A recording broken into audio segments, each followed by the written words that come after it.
आज French fries बनवायचं ठरवलेलं. तर सकाळी मी बटाटे कापायला घेतलेले, मस्त त्यांना फ्रेंच फ्राईजच्या शेपमध्ये मी कापत होते आणि डमरू मला बघून रडत होता. त्याचं मला म्हणणं होतं की मला उचलून घे तू, पण मी काय त्याला घेतलंच नाही उचलून, कारण की त्याला खूप सवय लागली उचलून घेण्याची. थोड्या वेळानंतर उमेश पण गेलेला बाहेर.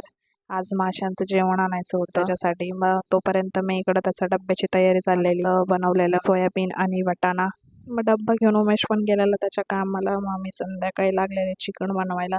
चिकन आणि शिमला मिर्च ते बनवायला घेतलेलं. आणि आज मला फालुदा खायची खूप इच्छा झालेली, तर माझ्या मनात आलेलं की उमेशला फोन करून सांगावा की फालुदा घेऊन ये. पण त्याचं मन म्हणजे त्याने माझ्या मनातलं ओळखलं की मला फालुदा खायचा आणि मी त्याला फोन करून सांगितलं पण नाही तू घेऊन ये. पण तरी तो रात्री माझ्यासाठी फालुदा घेऊन आलेला आणि मम्मीसाठी कुल्फी. मम्मी ऑलवेज कुल्फीच खाते. खूप छान वाटलं की त्याने माझ्या मनातलं ओळखलं आणि तो घेऊन आला माझ्यासाठी.